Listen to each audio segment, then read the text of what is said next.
दोस्तों कैसे हो? चलिए, जैसे हमने अभी एडवांस अकाउंटिंग की स्ट्रेटजी डिस्कस की है, वैसे हम एफएम एंड एसएम की स्ट्रेटजी डिस्कस करेंगे। देखिए, मैं इस वीडियो में आपका टाइम वेस्ट नहीं कर रहा हूँ क्योंकि आपका टाइम आजकल बहुत इंपॉर्टेंट है, अब एग्जाम आने वाले हैं। अब इसमें देखो, मैं आपको कुछ की पॉइंट्स बता देता हूँ एफ एंड एसएम के लिए। पहले मैं एफएम को अलग रखता हूँ, एसएम को अलग रखता हूँ। एफएम में कोई भी चैप्टर नहीं छोड़ के जाना। जैसे ग्रुप वन में अकाउंट सेवियर होता है, वैसे ग्रुप टू में एफएम सेवियर होता है। पहले एफएम ईएफएफ होता था, अब एफएम और एसएम है, स्ट्रेटेजिक मैनेजमेंट। अब देखिए, मैं ऐसा क्यों बोल रहा हूँ, क्योंकि देखो ये बात कोई कम बोले।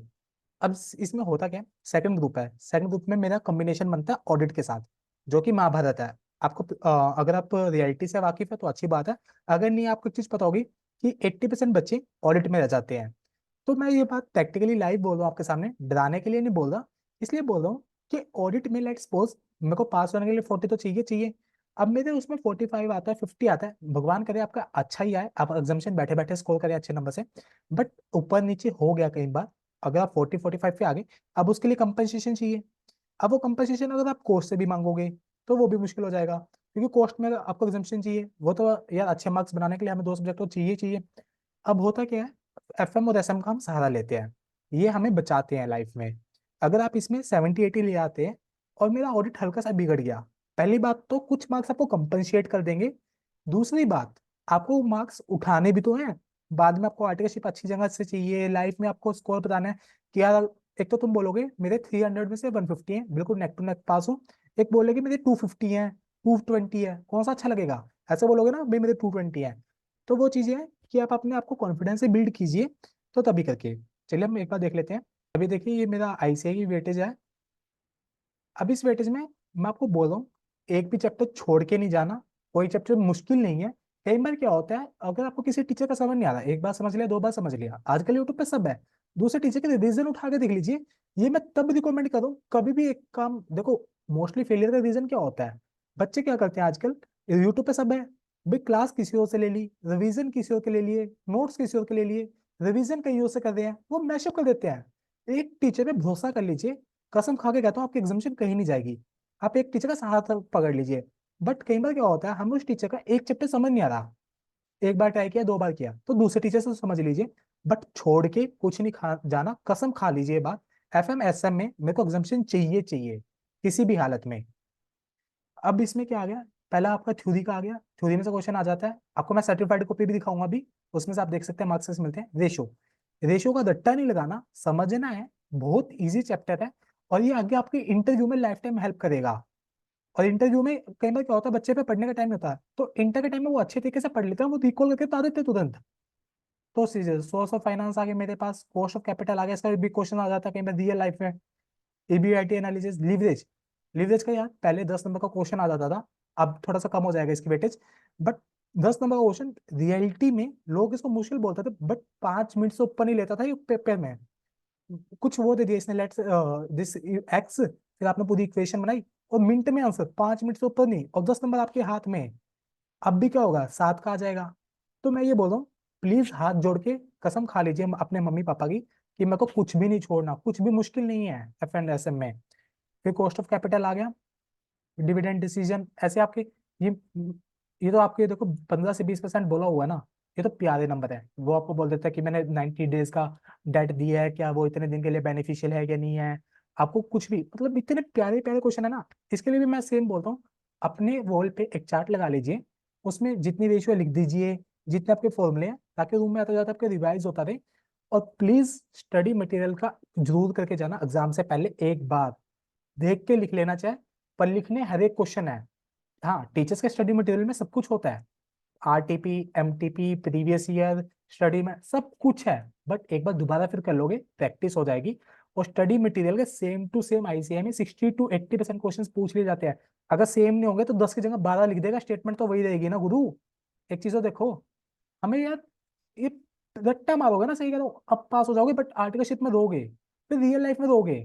कहीं ना कहीं आपको पढ़ना पड़ेगा लाइफ में, एक एक बात तो श्योर श्योर है। तो तभी करके बोलो कि रट्टा कभी भी नहीं चलेगा लाइफ में। आपको पढ़ना है तो आज ही पढ़ लो, अच्छे नंबर भी आएंगे। बाद में आपकी कम मेहनत लगेगी, आज के नोट्स लाइफ टाइम आपके काम आने वाले हैं। आज भी हम बैठ के इंटर के नोट्स रेफर करते हैं कई बार, अकाउंटिंग स्टैंडर्ड के हो गए, एफएम का कई बार हमें देखना पड़ जाता है कि रेशियो का क्या है। इंटरव्यू होता है, इंटरव्यू में रेशियो पूछी पूछी जाती है, तो इंटरव्यू के टाइम अब भी देखना पड़ता है, मैंने नहीं बनाए थे नोट्स, अब बना रहा हूँ बैठ के, बनाए हैं तो तभी करके। अब स्ट्रेटेजिक मैनेजमेंट, देखिए स्ट्रेटेजिक मैनेजमेंट में क्या होता है, हमें आता सब कुछ है, इजी लगता है कि हाँ मैं इसमें बम फोड़ दूंगा, बट एग्जामिनर बम फोड़ देता है। पता है क्या, देखो यार एग्जामिनर के पास भी कम टाइम होता है, वो आपकी पढ़ेगा एक एक लाइन बैठ के, क्योंकि यार देखो उसको भी नंबर, लास्ट नंबर के पेपर चेक करने हैं, ज्यादा पैसा बनेगा तो ज्यादा मस्ती होगी। अब होता क्या, एग्जामिनर ने उनके पास है आंसर शीट, उसके आंसर शीट में लिखे हुआ 5 पॉइंट, आपने भी सब लिखे हैं, लॉजिकल लिखे हैं, बट वो 5 के 5 मैच ही नहीं कर रहे यार कीवर्ड से। अब दिक्कत होगी, एग्जामिनर भाई पढ़ेगा, उसको तो टाइम लगेगा, बट टाइम उसको लगाना नहीं है, उसने खोली आंसर शीट, कीवर्ड से नहीं मिल रहे, तो तभी करके वो क्या करेगा, उसको कट कर देता है। तो भाई अपना स्टडी मटेरियल की आंसर शीट में जो जो पॉइंट्स है उसको देख के लिखिए, एक बार दो बार दिमाग में बिठा लीजिए। इसके लिए वॉल चार्ट में कीवर्ड्स बहुत जरूरी है, चाहे आप एफएम के लिए बनाओ, अकाउंट्स के लिए बनाओ, ये ना बनाओ, बट एसएम के लिए बनाना ही बनाना है। और वो ऐसी जगह चिपकाना है ताकि मैं डेली एक बार आते जाते पढ़ूं पॉइंट्स को। यहाँ पे आपकी ये value chain analysis direct question आ जाता है इसका पेपर में उठा के, फिर आपका ये बीसीजी जीई मैट्रिक्स, इसके ऊपर केस स्टडी आ जाती है। यार इसमें कोई मुश्किल नहीं है, अनलेस अनटिल आप करोगे नहीं। चलिए अब मैं आपको सर्टिफाइड कॉपी दिखा देता हूँ। अभी देखो मेरे साथ क्या होता था, अब वही 15 मिनट में आप पूरा एक क्वेश्चन कभी भी रीड नहीं कर पाओगे, आपका दिमाग अटक जाएगा। 15 मिनट में ये आइडेंटिफाई करना है मेरे को ऑप्शंस में से क्या क्या चूज करना है, और ऑप्शन में चूज करने का मैंने तरीका बता दिया है। कि क्या होता है, कई बार हमें लगता है कि ये चैप्टर मैं देख लूंगा, बट उसमें टेक्निकल चीज फेंक देता है, ये बीच में जाके घुसा देगा, और ये चैप्टर मैं करूंगा ही नहीं, वो इतना इजी दे देगा, बैठे बैठे नंबर आएंगे। तो मेरे को उसमें ये आइडेंटिफाई करना है मेरे बस में क्या है भाई, जो आपके बस में है आपको अपना बस वाला देखना है, फिर उसको सोल्व करना है। तो अब ये देखो, जैसे ये 5 नंबर का क्वेश्चन था, सीधे सीधे मैं सारे स्टेप्स करता गया, और ये देख रहे हो आप बॉक्स बना रखा है कि मेरा ये स्टेप ये सेकंड पार्ट में आ गया, सेकंड पार्ट में मैंने यहाँ बॉक्स बना दिया, यहाँ बॉक्स, बॉक्स जरूरी नहीं है, बट मैं उसको दूर से भाई उसकी इजी कर रहा हूँ कि भाई तू इतने कूड़ों के बारे में कहाँ जा रहा है, कि मतलब ये मेरी नोट्स बने हुए हैं। तो एक काम कर, तू अपना ये देख 14% लिखा हुआ अपने काम से काम तक, और मेरे को नंबर दे। अभी देख रहे हो बी पार्ट में 5 के 5, प्रेजेंटेशन भी मैटर करती हैं, तो नोट्स भी आप जितना हो सके अच्छे से बनाइए, बट इतना टाइम कंज्यूम नहीं करना कि मेरा दूसरा क्वेश्चन हैम्पर हो जाए। टाइम लिमिटेशन हमेशा माइंड में रखनी है। अब सेकंड देखो, मैंने यहाँ कुछ गलती कर दी, बट इसने मेरा 1 पॉइंट चेक कर दिया, कहीं ना कहीं नंबर दे जाता है। अब इसने 0.5 मेरा वो 1 पॉइंट ठीक था, पॉइंट मार्क्स मिल गए।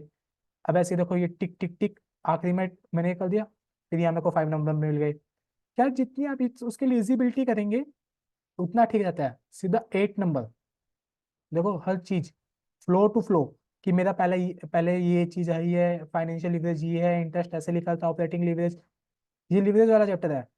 अब देख रहे हो कि मतलब कितने इजी फ्लो में जा रहा है। अभी मेरा गलत था तो इसको छोड़ो, अभी यहाँ आ गया, ये देखो नोट्स, ये देखो रुपीज का सिंपल, अगर ये नहीं लगाओगे तो आधा नंबर कट जाएगा, वो उसके हाथ में चले जाते हैं, कई बार नंबर काट लेते हैं। ये देखो मेरा मेन पार्ट ये गलत हो गया, फिर मैं इसमें आ गया बी पार्ट, बी पार्ट मेरा ठीक है, यहाँ लिख दिया भाई आधा क्वेश्चन मेरा अगले पेज पे है, तो यहाँ उसने मेरे को 6 नंबर दे दिए। तो इस तरीके से आपको बोल रहा हूँ, आपको पहले देखना मेरे बस में क्या है, छोड़ के कुछ नहीं जाना। मम्मी पापा की कसम खा लो, मेरे को एक बार आईसीएस स्टडी मटेरियल क्वेश्चन जरूर करने हैं, अपने लिए करने हैं। फोर्थ पेपर में प्रेजेंटेशन अच्छी रखनी है, बॉक्सेस बना देना टाइम हो, बॉक्सेस का नंबर नहीं करते, बट रुपीज के सिंपल का ध्यान रखना। और एफएम में कई बार उसमें दिक्कत आ जाती है कि मैं अप्रोक्स कितना करूँ, 3 डिजिट्स तक का कर लेना उतना रिकमेंडेड रहता है, बट थोड़ी बहुत डाइवेशन आ जाती है। कुछ एग्जामिनर उसको एक्सेप्ट कर लेते हैं, कुछ रिजेक्ट कर देते हैं, हम उससे लड़ नहीं सकते हैं। जो भगवान करेंगे अच्छा ही करेंगे, अब अपने भगवान का नाम लेके जाना, बढ़िया रहेगा। एसएम की स्टोरी मेरी अभी मिसप्लेस हो गई है, मेरे को मिल नहीं रही थी, तो तभी करके। तो मैं ऐसे में आपको बोल रहा हूँ कि स्टडी मटेरियल के पॉइंट्स को दीवार पे चिपका लेना, आते जाते मेरे को पढ़ना है कि इसके अंदर ये 5 पॉइंट है, इसके अंदर ये 5 पॉइंट है। पेपर में जाते जाते 5 के नहीं तो 4 तो याद रहेंगे, 4 के 3 तो रहेंगे, तो 5 में से 3 तो नहीं छोड़ोगे कहीं, जीरो से अच्छा तो 3 ही है, something is better than nothing. तो इस चीज बोलो। और अकाउंट्स में मैंने आपको दिखा दिया प्रैक्टिकल क्वेश्चंस में कि थ्योरी में भी फुल नंबर लाना कैसे पॉसिबल है, तो वो चीज अब आपके ऊपर है, आप इसको कैसे इंप्लीमेंट करते हैं। अब यार सर्टिफाइड कॉपीज दिखा दी, आईसीए का समझा दिया, अब इससे ज्यादा नहीं होता। तो आपको इस इतना ही सिंपल करना है एग्जामिनर के लिए, ताकि एग्जामिनर अपनी बकेट लेके आ रहे हैं 100 नंबर की, वो सीधा पूरी बकेट को अपना ऐसे कर दे, खाली ले जा तू, भाई मैं काटूंगा नंबर, उसको ऐसा बोलने का रीजन देना है। और ये सेवियर है।